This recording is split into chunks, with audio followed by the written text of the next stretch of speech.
Going to school is different these days, as you're likely to see more adult students in the classroom. For those who left school too early, it's a big plunge going back. It depends on the types of accounts or business we're doing. Helen Tuitama is a 45-year-old grandmother studying her sixth form certificate at Rutherford High School in Auckland. She came to New Zealand when she was 12 and at 19 was a wife and mother. For 30 years, she's dreamed of going back to school, and this year, that dream finally came true. Helen, why was education always important to you?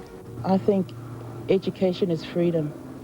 If you're educated, it helps you to live a better way of life and help you understand and tolerate other people. And education is very, very important to me. I loved school. In fact, I came first in the class.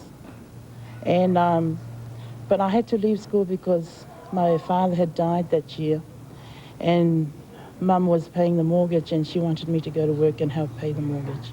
And you see, I'm adopted, you see, so I was the only child. There was nobody else to help pay the mortgage. I was the only one.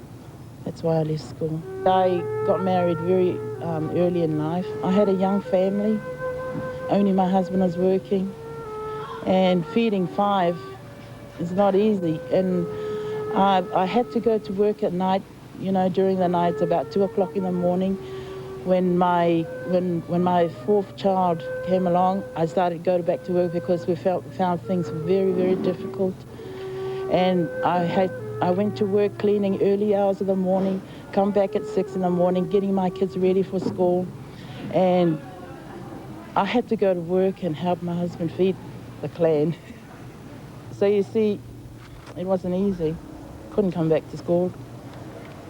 Just simply can't afford it and haven't got the time. By the age of 22, you had 4 children. What was the lowest point in your life back then? Well, you know, I had my 4th child at the age 1 week exactly before my 22nd birthday, and I had 1 in the cot, 1 crawling beneath my feet, 2 yelling and screaming in the house. You know, 4 in the house at that time, and it was my birthday, and I was standing at the kitchen feeling really frustrated, you know, with a baby screaming from the cot and whatnot. And then I just standing there looking out the window. It was a rainy day. It's in May, you know, it's winter. And I looked out the window, and all of a sudden I remembered my birthday.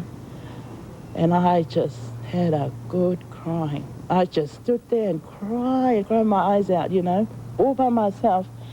And I remember my little girl came over and said, "What's the matter, Mummy?" You know, and I thought, no, is this my lot in life, you know? And, but I think that was the lowest, you know, that I've ever gone, feeling really depressed, having 4 children, winter, no money, and not being able to do what I want to do. But now I feel the kids are grown up. Well, 2 are married, have their own places, 1 overseas, and I only got Helen and Stephen. Stephen's working, Helen's at Tech. Well, why not? Why not now? Do it before I die, you know? I would have 5 years ago before my grandchild came along, but when Marvin came along, I had to look after him. I used to take him to Candy, leave him at Candy and walk to the library, and I used to read all that time and wait for him. And it was then that I felt, look, I can't do this, you know, somebody has to be home for Marvin when he comes home from school. Why not now? Go now to school. And I think it's him going to school was the biggest incentive in my coming this year. How did your husband feel about you coming back to school? You know, he supported, brings me to school when it rains, you know, and he doesn't say anything. I go home, do the cooking. I get down to my homework. I can spend up to Sometimes 5 hours. I've timed the other night, one Sunday night, I did my homework and I did it for 5 hours. And he doesn't say anything, you know. How do your children feel about you coming back to school? Oh, they're excited about it because they know how important education is to me. They know it. Really happy for her because she's, she's doing something she wants to do. My sister is really proud of her too. It's a good example for her, my sister, because then when she sees my mother studying, it encourages her to study too. How are you going to use your education to help people? Well, I was thinking of if ever, and which is another 5 years to go, if I ever become a lawyer. It's not money that I'm after, you know. Oh yeah, that helps, that would help, but it's helping other people, and probably in a social welfare capacity, you know, or something to help some, especially the unfortunate. What would you say to other Pacific Island women like yourself who want to go back to school? Just go for it. You know, I don't want to cause a lot of fights at home,